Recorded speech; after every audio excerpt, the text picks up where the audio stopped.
తీవ్రతల నుండి మాకు చల్లదనమును అనుగ్రహించి మరొక కాలమును మా జీవితాలతో మీరు అందించిన విధానాన్ని బట్టి వందనాలు తండ్రి. నేను ఆరాధించడానికి సన్నిధానంలో వచ్చేటటువంటి ప్రతి ఒక్కరిని కూడా మీరు దీవించండి. ఇంతవరకు పాడిన పాటలు బట్టి, ఆరాధన బట్టి, వాక్య పఠనాలను బట్టి మీ నామాన్ని మహింపరిచి ఉన్నాం. శ్రేష్టమైన సమయంలో తండ్రి మీ బిడ్డలందరూ కూడా నీ వాక్యం చేత బలవంతులుగా మార్చబడడానికి, నీ వాక్యమును గైకొని జీవించడానికి ఈ సమయంలో సిద్ధపడుతూ ఉండగా మా అందరి హృదయాములు నీ దృష్టికి అంగీకారములుగా చేయమని యేసు పరిశుద్ధ నామములో అడిగి వేడుకుంటున్నాము తండ్రి. ఆమేన్.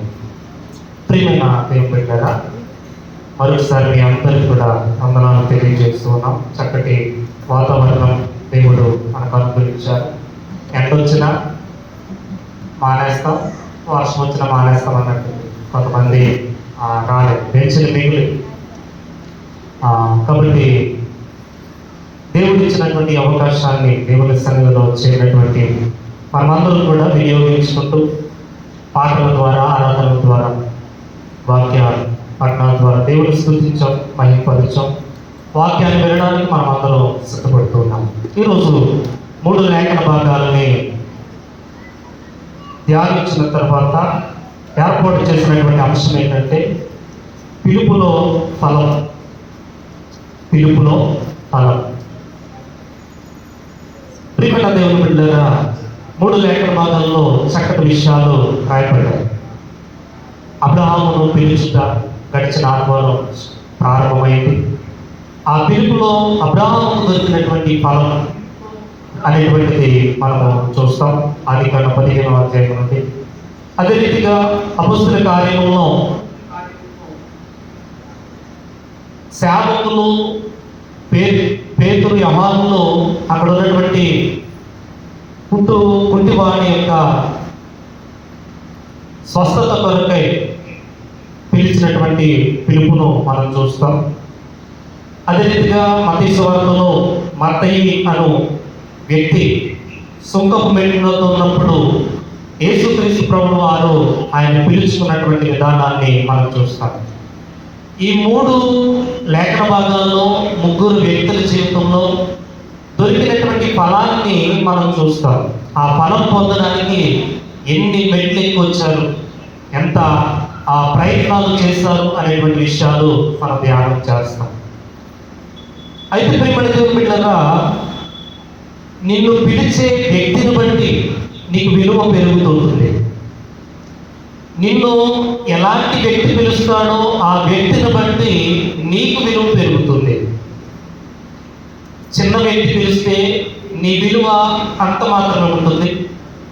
ఉదాహరణకు ఓ మాదిరి సర్పంచ్ పిలిస్తే అతని విలువ అంత మట్టుకి. ఎమ్మెల్యే పిలిస్తే అతని విలువ ఇంకా కొద్ది పెరుగుతుంది. ముఖ్యమంత్రి పిలిస్తే అతని విలువ ఇంకా పెరుగుతుంది. చూసే జనాలు ముఖ్యమంత్రి ఇతను పిలిచాడు, ఇతను ఎంత గొప్పవాడు అయి ఉంటే అనేటువంటి మాటను బట్టి, ఆ పిలిచిన వ్యక్తిని బట్టి పిలువబడిన వ్యక్తికి విలువ వస్తుంది. అలాగే దేవుడు ఈ సర్వ సృష్టికి కారణభూతుడు, ఈ సర్వ సృష్టిని సృజించిన వాడు, ఈ అధికారులందరినీ కలుగ చేసిన వాడు, వారందరిపైన పై అధికారి అయినటువంటి దేవుడు పిలిస్తే ఆ వ్యక్తి విలువ ఇంకెంత పెరుగుతుంది. దేవుడు మనల్ని ఈరోజు పిలిచాడు కేవలం సేవ చేయడానికే కాదు, అన్ని రీతులుగా ఆయన నుండి దీవెనలు పొందుకోవడానికి, చీకటిలో నుండి, పాపము నుండి, ప్రతి విధమైన దాని నుండి ఆయన యొద్దకు పిలిచాడు. ఆ పిలుపుకి మనము గౌరవం ఇస్తేనే ఆ వ్యక్తికి విలువ. ఎమ్మెల్యే పిలిచారు మనల్ని, మనం పట్టించుకోకుండా వెళ్ళిపోతే ఎవరి విలువ పోతుంది అంటే ఎమ్మెల్యే యొక్క విలువ తగ్గిపోతుంది. అయ్యో అంత గొప్ప వ్యక్తి పిలిచినా ఇతను పట్టించుకోలేదంటే ఎమ్మెల్యే కన్నా ఇతడు గొప్పవాడేమో అనే దాన్ని బట్టి ఆ పిలిచిన వారి విలువ తగ్గిపోతుంది. మన జీవితంలో కూడా మనకు దేవుడు పిలిచినప్పుడు ఆయన పిలుపును గౌరవించకపోతే, పట్టించుకోకపోతే, నడవకపోతే వెంబడించకపోతే దేవుని విలువ కూడా మనము తగ్గించిన వారు అయిపోతాం. దేవుణ్ణి అవమానపరిచిన వారు, మనము గొప్ప చేయబడతాం. దేవుని మాట లెక్క చేయలేదు, ఇతను ఎంత గొప్పవాడు అని మనల్ని పొగిడే కన్నా దేవుణ్ణి అవమానపరిచేటువంటి జనాంగము అనేకులు ఉంటారు. అబ్బే ఇతను దేవుని మాట లెక్క చేయట్లేదు, దేవుణ్ణి పట్టించుకోవట్లేదు, దేవునికి భయపడట్లేదు, దేవుడు గొప్పవాడు కాదేమో, దేవుడు తక్కువ వాడేమో, అందుకే ఇతను లెక్క చేయట్లేదని అనేకులు దేవుని నామాన్ని తక్కువ చేస్తారు. కాబట్టి నేను పిలిచిన వారిని బట్టి నీకు విలువ పెరుగుతుంది. ఆ పిలుపుకు లోబెడితే ఆయన విలువ కూడా పెరుగుతుంది. రెండు విషయాలు జ్ఞాపకం చేసుకోవాలి. పిలుపులో ఉన్నటువంటి ఫలం మనం జ్ఞాపకం చేస్తే ఈరోజు లేఖన భాగంలో చక్కటి విషయాలు, నేను ఈ 10 రోజుల ధ్యానాల్లో ఎంతో ఆదరించబడినటువంటి ఆ విషయాలు ప్రేమండి. మీకు సిద్ధపరిచే సమయంలో, సిద్ధపడే టైంలో దేవుడు నాతో కూడా మాట్లాడుతూ వాక్యపు రుచిని నాకు కలుగు చేసిన విధానాన్ని నేను అనుభవించాను. ఎంతో విలువైన శ్రేష్టమైనటువంటి సంపద దేవుని పరిశుద్ధ గ్రంథంలో ఉంది. అది ఆనాటి ఆ సమయానికి సంబంధించిన వ్యక్తులకే కాదు, మనకు కూడా సంబంధించినవని అనేక సార్లు మనం విన్నాం. ప్రియమైన దేవుని బిడ్డగా అపొస్తలుల కార్యముల గ్రంథాన్ని కనుక ఆలోచన చేస్తే ఈ వ్యక్తి పిలుపులో ఉన్నటువంటి ఫలాన్ని ఏ రీతిగా అనుభవించాడు అనేటువంటి విషయాన్ని జ్ఞాపకం చేసుకుంటాం. అపొస్తలుల కార్యముల 3వ అధ్యాయం చదువుకుంటే చదవండి ఒకసారి.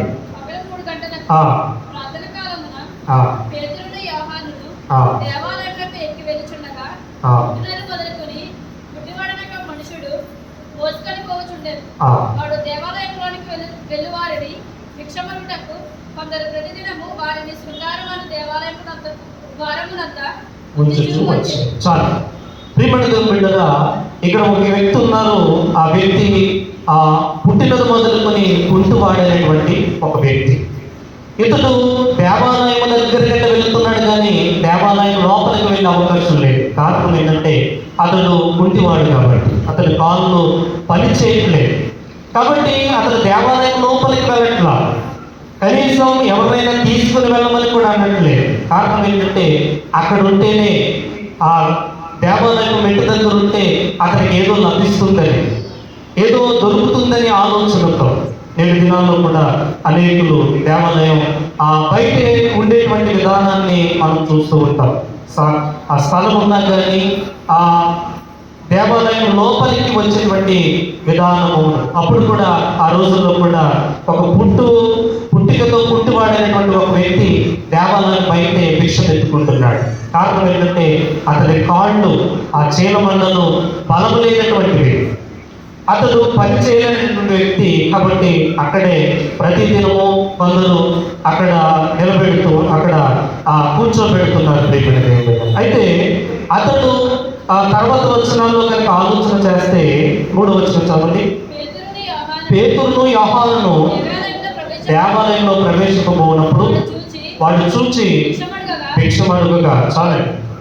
ఈ వ్యక్తి ఏం చేస్తున్నాడంటే దేవాలయంలో ప్రవేశించబోతున్నటువంటి ఆ పేతురు యోహానులను ఏమైనా దొరుకుతుందేమో అని వారి వైపు తేలి చూస్తూ ఉన్నాడు. గమనించండి ప్రేమల బిడ్డగా, ఆ దినాల్లో ఈ భిక్ష పెట్టుకునే వారిని చాలా గౌరవంగా చూసేటువంటి వారు. కారణం ఏంటంటే ఆ ధర్మశాస్త్ర విషయాలను బట్టి, దేవుడు చెప్పినటువంటి విషయాలను బట్టి. ఎందుకంటే పేదలను కనికరించాలి, ఆ దిక్కులేని వారిని ఆదరించాలి, ఆ పేదవారికి సహాయం చేయాలి అనేటువంటి ధర్మశాస్త్రాన్ని చాలా జాగ్రత్తగా అనుసరించేటువంటి వ్యక్తులు ఎవరైతే భిక్షల కొరకు ఎదురు చూస్తారో వారికి బంగారం, వెండి కూడా ఇచ్చేటువంటి గొప్ప మనసు ఉండేది అప్పట్లో. ఎందుకంటే వారు ఎంత ఇస్తే అంత దేవునికి అప్పించినట్లు, వారు ఎంతగా వారికి ఇస్తే అంత ప్రతిఫలం వస్తుందని ఒక అచంచలమైనటువంటి నమ్మకం, విశ్వాసం దేవుని వాక్యం మీద. ఆ దేవుని వాక్యమును బట్టి వారందరూ కూడా ఎవరు అక్కడ భిక్షలు ఎత్తుకున్నా కానీ వెండి బంగారములను సహితం ఇవ్వడానికి సిద్ధపడేటువంటి వారు. అదే చూస్తున్నాడు ఈ యొక్క పుట్టినది మొదలుకొని పుట్టుబడినటువంటి వ్యక్తి. వారి వైపు ఎందుకు చూస్తున్నాడంటే నా జీవితం ఏమైనా మారుతుందేమో, వారు ఇచ్చేటువంటి ధనము కానీ వెండి బంగారములు కానీ దొరకడాన్ని బట్టి, నాకు లభించడాన్ని బట్టి నా జీవితం మారుతుందేమో అని అనుకుంటున్నాడు. నిజమే ప్రియమైన దేవుని బిడ్డ, మనం కూడా అనుకుంటూ ఉంటాం. వెండి బంగారములు ధనధాన్యమును బట్టి మన జీవితాలు ఏదో మారుతాయేమో అనుకుంటాం మనం కూడా. ఈ వ్యక్తి కూడా అలాగే అనుకుంటున్నాడు. నా జీవితంలో ఈరోజు అధికమైనటువంటి భిక్షం వస్తే నా జీవితం మారుతుంది అని అనుకున్నాడు. అయితే తర్వాత వచనాల్లో ఆలోచన చేస్తే తేరి చూసి మా తట్టు చూడమని వాడు వారి యొక్క ఏమైనా దొరుకునని కనిపెట్టుచు వారి యొక్క లక్ష్యముంచాడు.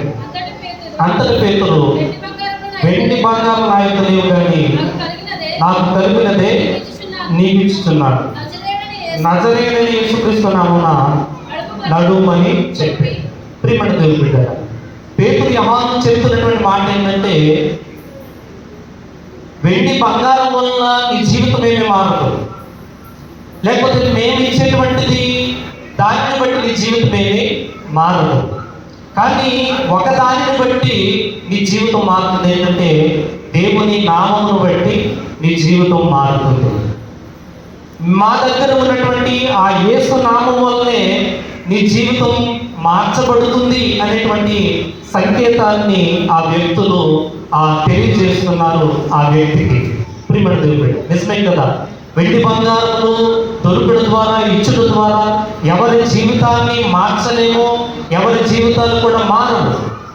అందుకే నేటి దినాల్లో అనేక మంది దైవ సేవకుల మీద, క్రైస్తవుల మీద, సువార్థికుల మీద దాడులు జరగడానికి కారణం ఏంటంటే, వారు చెప్పేటటువంటి ఒకే ఒక కారణం, వీరు డబ్బు ఇచ్చి వీరు మతాన్ని మారుస్తూ ఉన్నారు, వీరు ధనాన్ని ఇచ్చి వీరు మతాన్ని మారుస్తూ ఉన్నారు అనేటువంటి కారణంతో అనేకులను కొడుతున్నటువంటి విషయాలు మనం చూస్తాం, అనేక రీతులుగా చూస్తూ ఉన్నాం. అయితే పేతురు యోహాను చెప్తున్నారు, మీ జీవితం మారడానికి, మీరు దేవునిలోనికి రావడానికి, లేచి దేవాలయంలోనికి నడవడానికి, దేవుని దగ్గరికి రావడానికి వెండి బంగారములు కాదు, దేవుని శక్తి మాత్రమే దేవాలయంలోకి వెళ్ళడానికి అవకాశం ఉంది.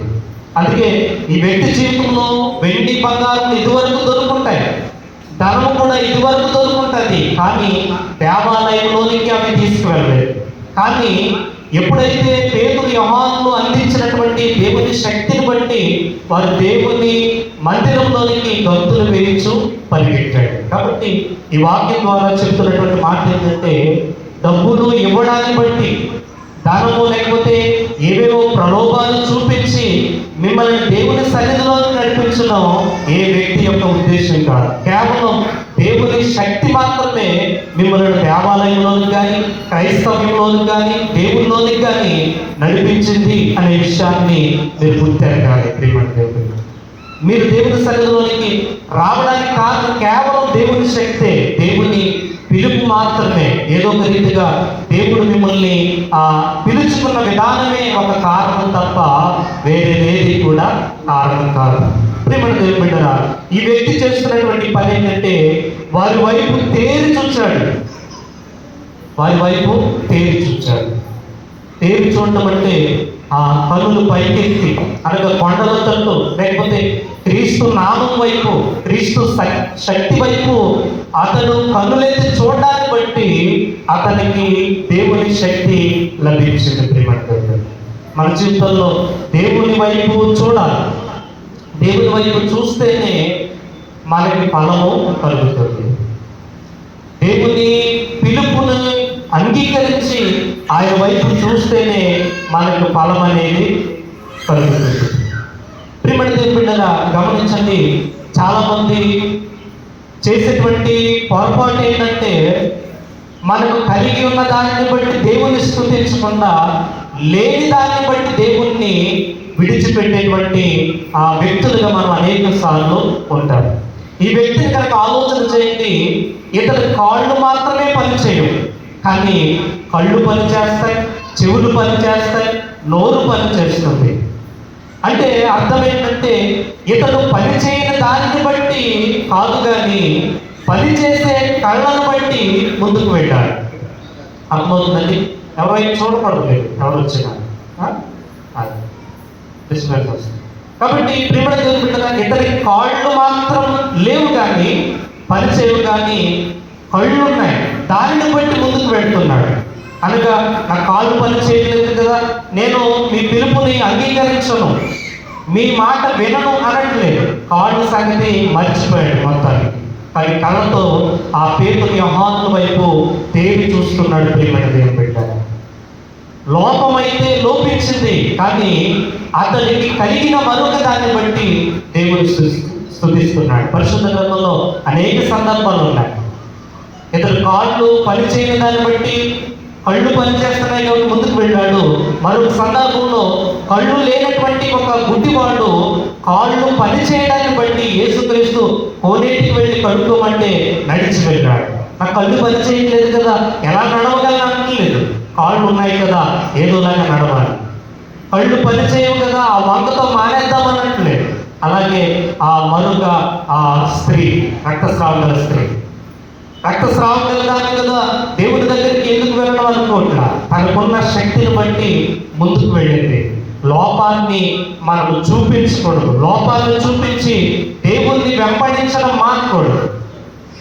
లోపాన్ని నేను అడిగింది దేవుడు ఇవ్వలేదు కదా అని ఆ జరగిన దానిని చూపించి దేవుణ్ణి వెంబడించడం మానకూడదు. కలిగిన దానిని, ఇచ్చిన జీవాన్ని బట్టి, ఇచ్చిన ఆరోగ్యాన్ని బట్టి, నోటి నిండా ఆ సమృద్ధి ఇచ్చాడు కాబట్టి దాన్ని బట్టి దేవుని వెంబడించాలి. కానీ ఏదో రాలేదు, ఏదో కలగలేదు, ఏదో దేవుడు ఇవ్వలేదని ఆ విషయాన్ని చూపించి దేవుని వెంబడించడం మానకూడదు అనేటువంటి విషయాన్ని జ్ఞాపకం చేస్తున్నాను. ఈ వ్యక్తి ప్రేమల దేవుని బిడ్డరా, మరొక విషయం ఏంటంటే చదువుదాం మరలా 5వ వచనం.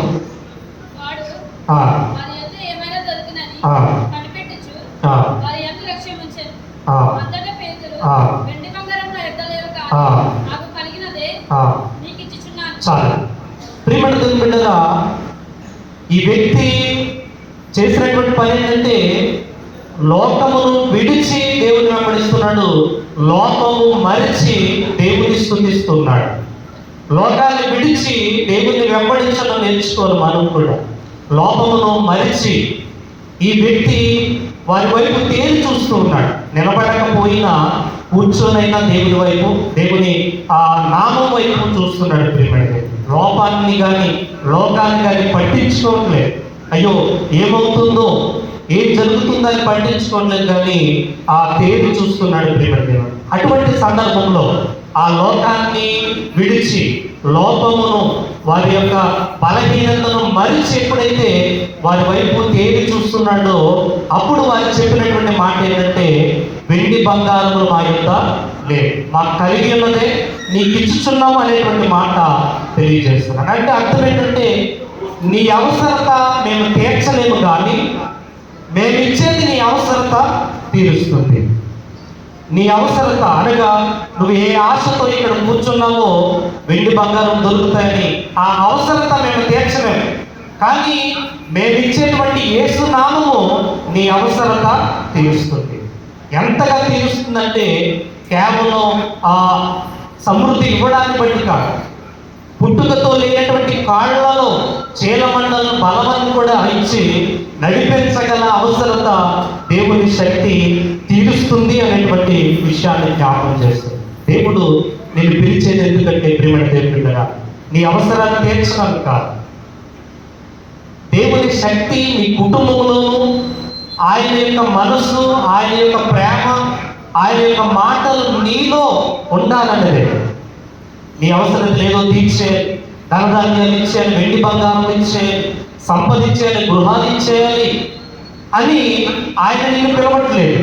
కానీ ఆ పిలుపును గమనించి ఏమి ఆశించకుండా దేవుని పిలవగానే ఏ క్వశ్చన్స్ వేయకుండా, ఏ ప్రశ్నలు అడగకుండా నీ వెంబడించేస్తే, ఆయన వైపు చూచి నడిచేస్తే ఆయన నామము, ఆయన వాక్యము నీ అవసరతలన్నీ కూడా తెలుస్తుంది. అర్థమైంది కదా?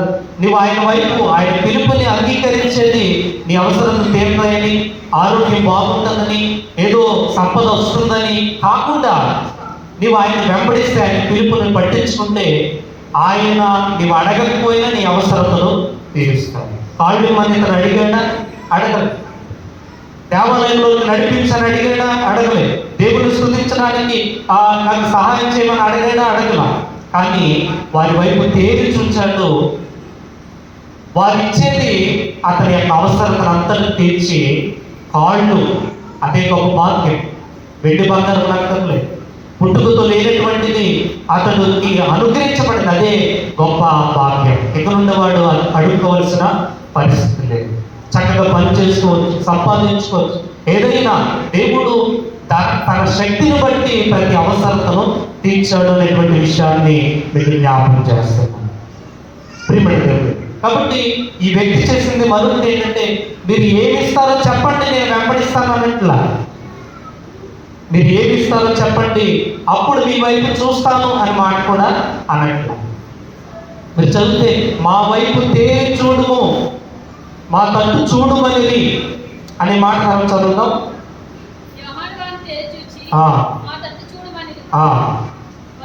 వాడు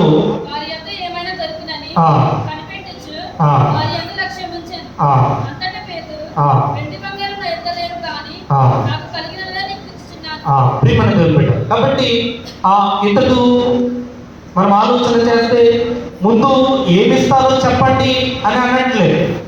ఏమైనా దొరుకుతుందేమో అని చూస్తున్నాడు. అది ఏదైనా, దేవుని శక్తి అయినా, దేవుని నామైనా, ఇంకా లేకపోతే అతను ఆశించే ధనదాయమైనా ఏదైనా దొరుకుతుందని చూస్తున్నాడు. కానీ నేను చూడాలంటే ఏం దొరుకుతుందో చెప్పండి అని అంటున్నా. మా వైపు తేరి చూడు అని అన్నప్పుడు వారి వైపు తేరి చూశాడు. కానీ చూడకముందే అతను అడగవలసింది ఏంటంటే, చూస్తాను, అయితే ఏంటి లాభం? నీ వైపు చూస్తాను, నాకేంటి లాభం? మిమ్మల్ని వెంబడిస్తాను, మాకేంటి లాభం? దేవుల్లో నడుస్తాను, మాకేంటి లాభం? దేవాలయానికి వస్తే మాకేంటి లాభం అని ముందు అడగట్లా. దేవాలయానికి వస్తే దేవుడే ఏదో అనుగ్రహిస్తాడులే అనే నమ్మకంతో మనం వస్తున్నాం. ఈ వ్యక్తి కూడా ముందే మాకు చెప్పండి, బంగారం ఇస్తారా, వెండి ఇస్తారా, సంపాదిస్తారా, అప్పుడు చూస్తాను అన్నట్లా. వారు అనగానే మా వైపు తేరి చూడము అనగానే చూస్తున్నాడు. ఏదైనా దొరుకుతుంది, ఏదైనా పర్వాలేదు. ప్రియమైన దేవుడు, ఈ లక్షణం మనందరి జీవితంలో ఉండాలి. ఏదో కలుగుతుంది అని దేవుని సన్నిధికి రావడం కాదు. ఏది కలిగినా పర్వాలేదు, దేవుని సన్నిధికి రావాలి అనేది మనం చేయాలి. ఏది జరిగినా పర్లేదు, దేవుల్లో కొనసాగాలి. ఏది కలిగినా పర్లేదు, అది నష్టమైనా, లాభమైనా, వ్యాధి అయినా, బాధ అయినా, ఏది కలిగినా పర్లేదు, దేవుని పిలుపు ప్రకారం వెంబడించడమే నాకు ప్రాముఖ్యం, ఆయన వైపు చూడటమే నాకు ప్రాముఖ్యం అని మనం అన్నాము. అదే విధానాన్ని మత్తయి సువార్తలో చూపిస్తున్నాడు. 9వ అధ్యాయంలో 9వ వచనం నుండి చదువుతాం.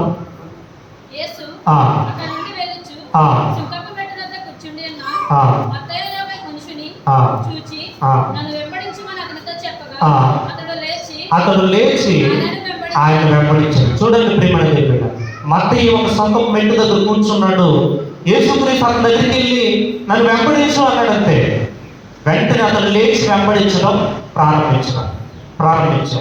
అతను అడగలేదు, నేను వెంబడిస్తే ఏం లాభం, నేను అనుసరిస్తే ఏం లాభం, నేను నీ వెనక వస్తే మాకేంటి లాభం అని ఒక్క మాట కూడా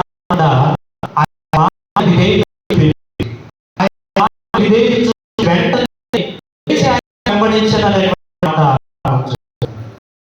మనలో ఉంటున్నాడు ఆ పిలుపు ఫలాన్ని మనం ఆశించాలి. ఆ పిలుపు వారిని మనం గౌరవించాలి. అతను మనం ఆలోచన చేయాలి. కాబట్టి పిలిచిన వారిని మనం గౌరవించాలి. కూర్చున్నాడుగా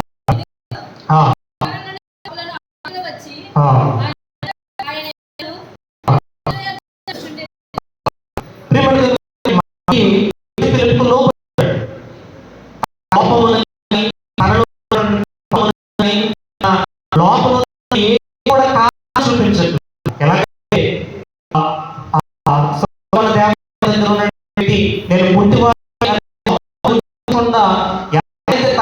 తనకి ఇవ్వబడిన కళ్ళతో చూశాడో ఈ వ్యక్తి సుంకరము పాపులము ఆ మనుషులు చూస్తారు.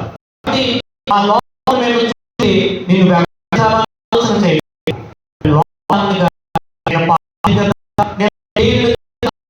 ఎటువంటి మంచి వ్యక్తిని కదా అని అతను చేసుకోకుండా అంతేకాదు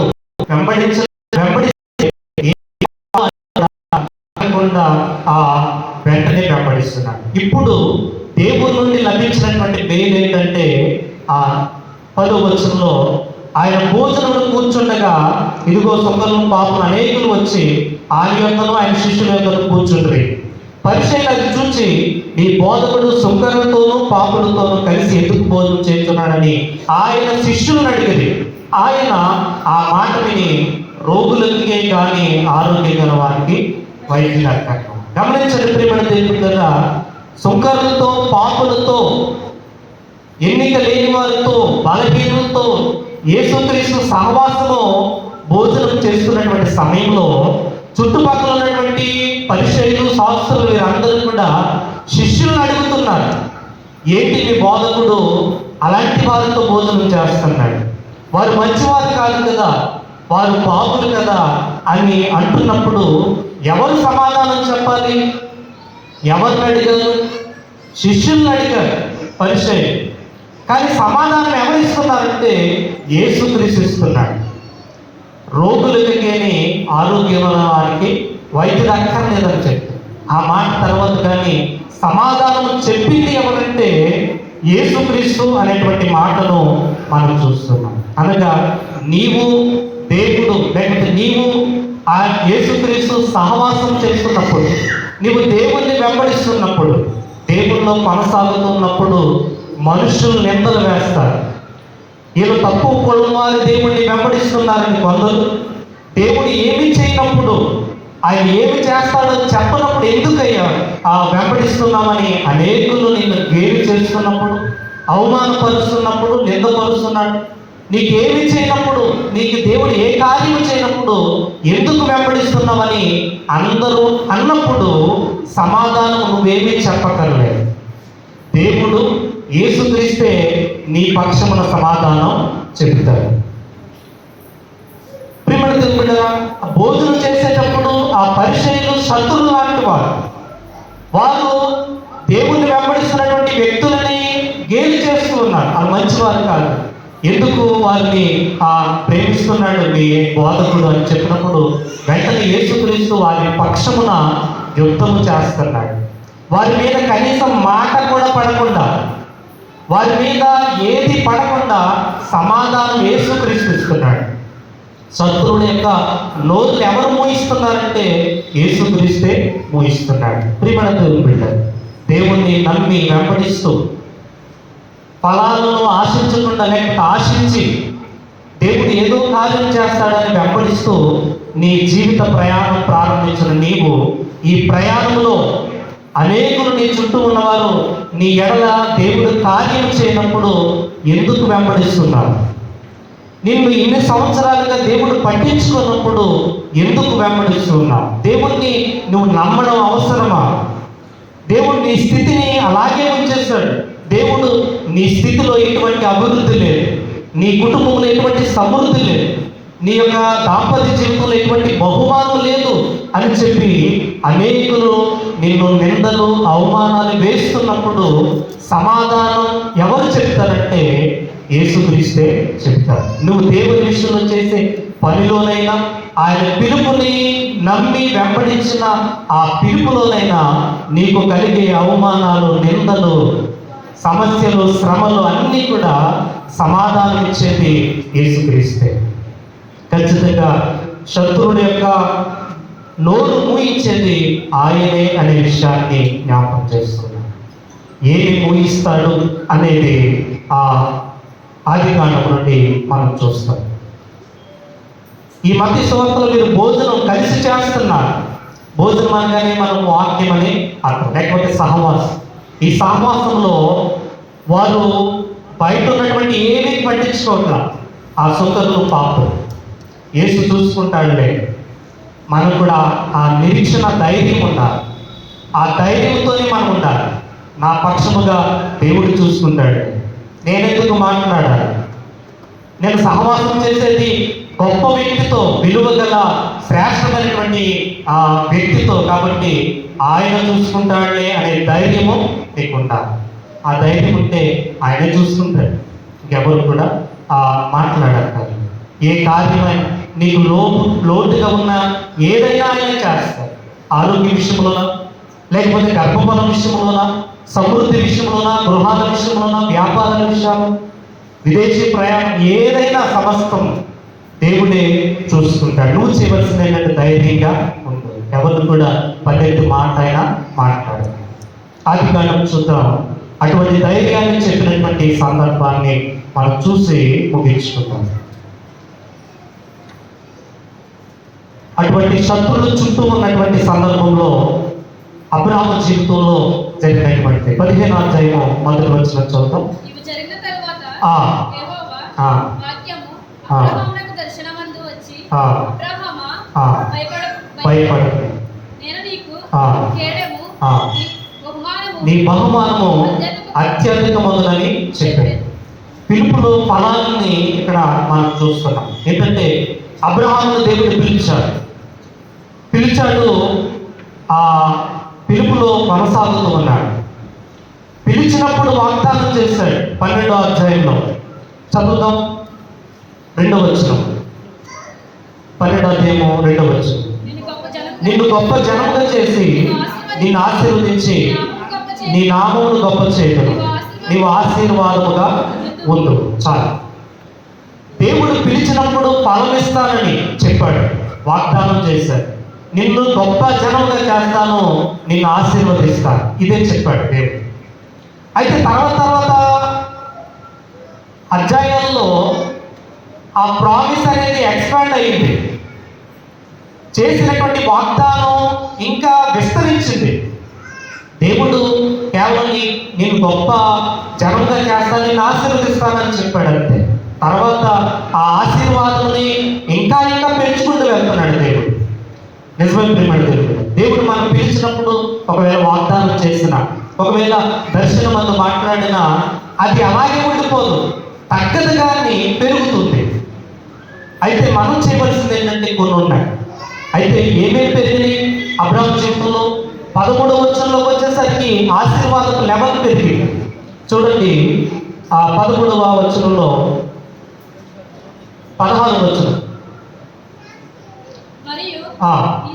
నీ సంతానమును భూమి మీద నుండి రేణువుల వలె విస్తరింపచేస్తాను. చూస్తారా, నేను గొప్ప జనంగా చేస్తాను, నేను ఆశీర్వదిస్తానని మాత్రం చెప్పాడు. అతను నడిచిన నడకను బట్టి, పిలుపును వెంబడించడాన్ని బట్టి ఇప్పుడు నీ ఆశీర్వాదం పెరిగింది. ఎలాగంటే ఇప్పుడు కౌంట్ అనేది చెప్తున్నా ఏంటంటే ఇసుక రేణువుల వలె విస్తరింపచేస్తాను. మరలా ఆశీర్వాదం పెంచుతున్నాడు. చూడండి 15 వచనం. ఇప్పుడు 15 వచనం, 5వ వచనం, 15వ అధ్యాయం 5వ వచనం. ఆయన వెలుపలికి అతన్ని తీసుకొని వచ్చి, నీవు ఆకాశం వైపు తేరి చూచి నక్షత్రములు లెక్కించుటకు నీకు చేతనైతే లెక్కించమని చెప్పి చాలు. ఆశీర్వాదం ఇంకా పెంచుతున్నాడు. ఇసుక రేణువులు మరియు నక్షత్రములు ఆశీర్వాదం లెవెల్ అనేది పెరిగింది. ఇంకా పెంచుతున్నాడు. చూడండి 15వ అధ్యాయం 21వ వచనం. మొత్తం చదవద్దు కానీ చివరి లైన్ చదవండి. నీ సంతానములకు ఇచ్చి ఉన్నానని అబ్రాహాముతో నిబంధన. ఈ జనాంగములన్నింటినీ, పెరిజీయులను, హిత్తీయులను, ఆ హివ్వీయులను, వీరందరినీ కూడా సంతానం ఇస్తాయి. ఇంకా దేవుడు పెంచుతున్నాడు. ఇలా పెరగడానికి మనకి దేవుడు ఇచ్చినటువంటి వాగ్దానము అది పెంపొందడానికి మనం చేయవలసింది ఏంటంటే కొన్ని చెప్తున్నాను. 14వ వచనం చూద్దాం. 14వ అధ్యాయంలో, ఆది కాండం 14వ అధ్యాయంలో 16వ వచనం చూద్దాం. తిరిగి తెచ్చి తన తమ్ముడైన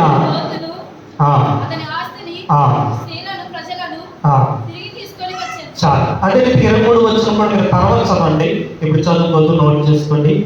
ఎందుకు అబ్రాహాము యొక్క దీవెన, ఆశీర్వాదం పెరిగింది అని ఆలోచన చేస్తే అబ్రాహాము చేసినటువంటి పని ఏంటంటే అబ్రాము అతని ఆస్తిని, ఆహారమును, సంపదను శత్రువులు ఎత్తుకెళ్ళిపోతే వెంటనే అది తెచ్చుకోవడానికి ఆ ధైర్యంగా ఉన్నాడు, బలవంతుడిగా ఉన్నాడు. అంతేకాదు ఆ యొక్క సొదొమ యొక్క రాజు ఆ మాట చెప్తున్నాడు, ఏంటంటే నీకు కొన్ని ఆస్తులు ఇస్తాను, ఈ పని చేయి, కొన్ని చేస్తాను, దేవునికి వ్యతిరేకంగా ఉంది, లేకపోతే దేవునికి సంబంధించినవి విడిచిపెట్టు అని శత్రువైనటువంటి సొదొమ రాజు చెప్తున్నాడు. అర్థమవుతుంది?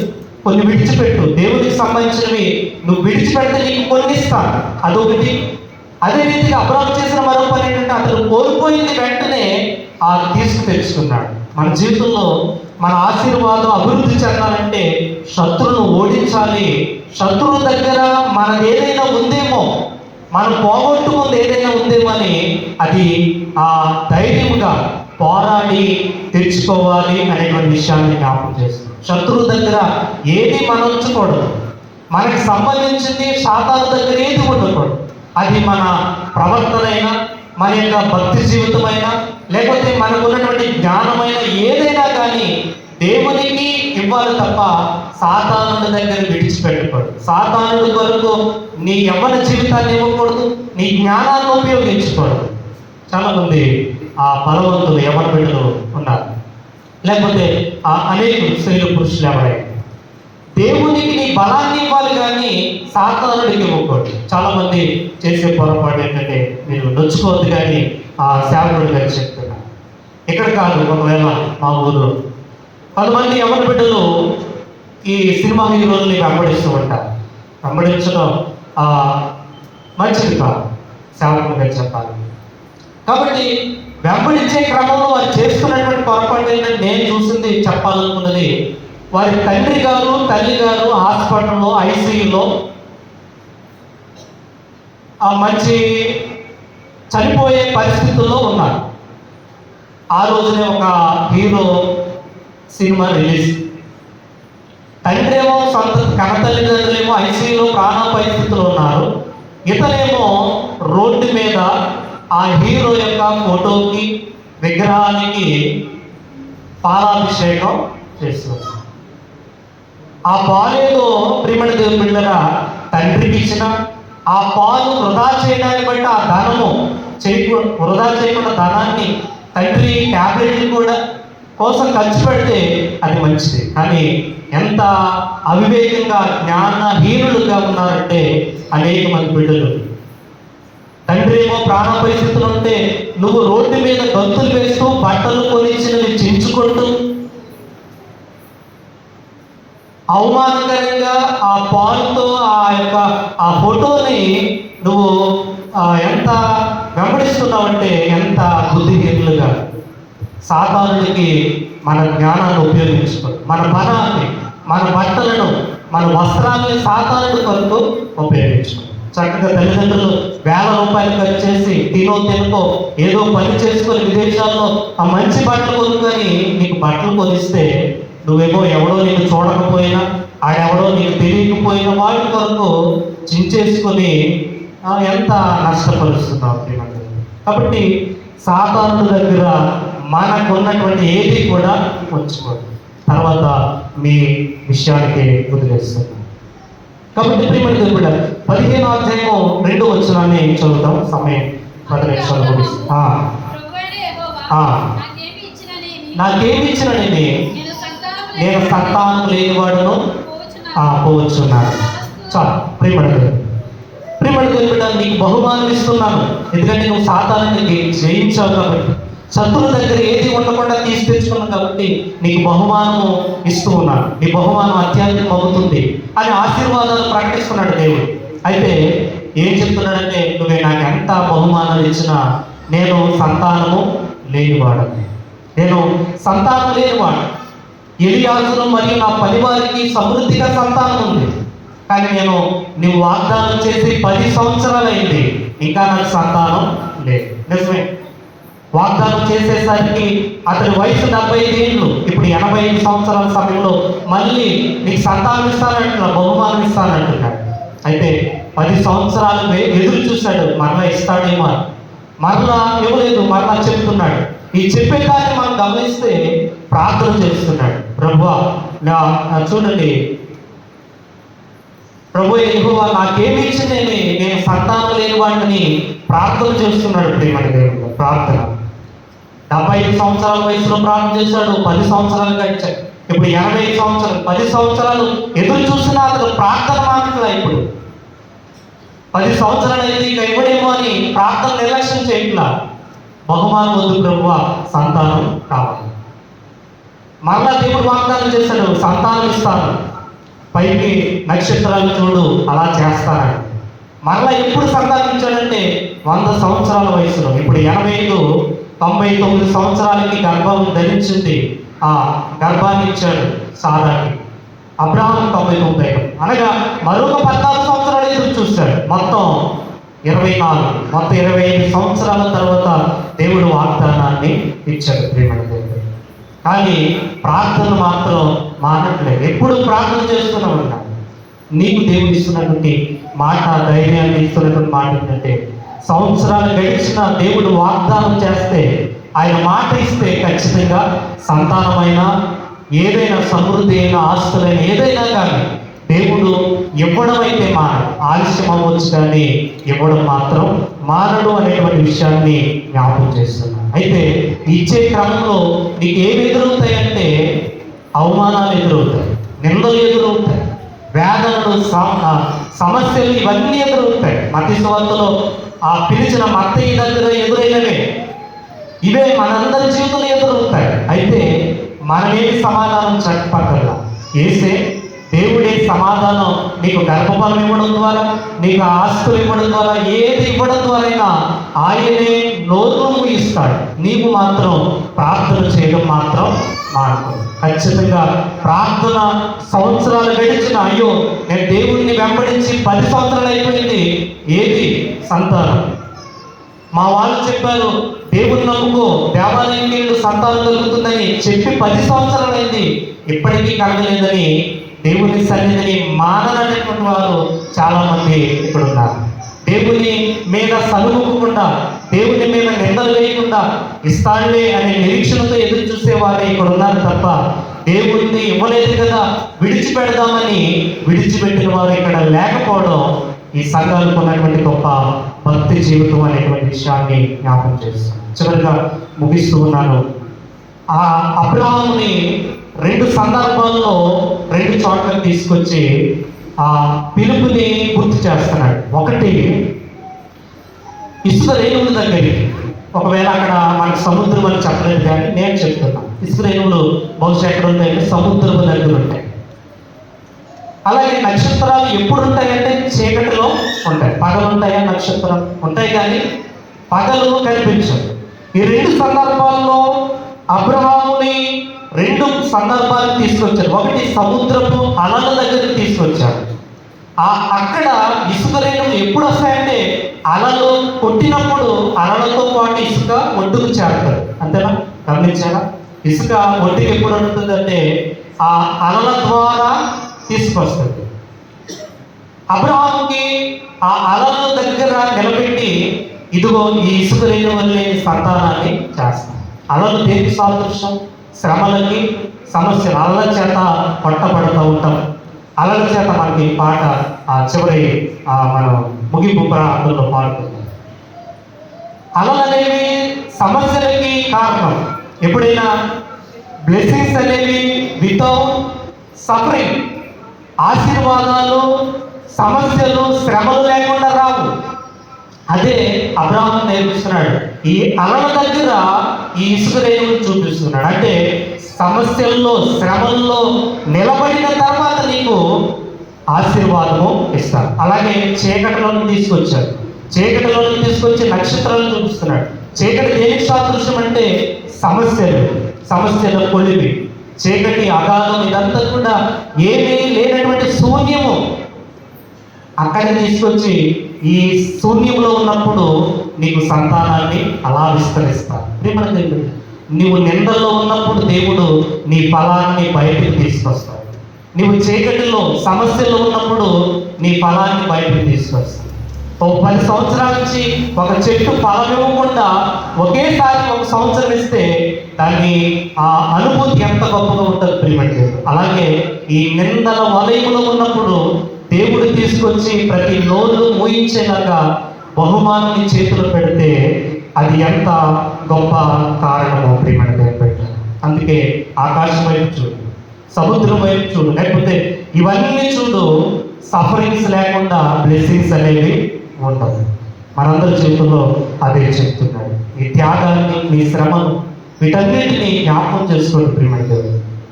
బహుమానం, ఫలం ఎప్పుడు నీకు సొంతం అవుతుందంటే ఈ కష్టాల్లో, చుట్టూ ఈ పరిచర్యల నిందల్లో నీకు భోజనం లభిస్తుంది.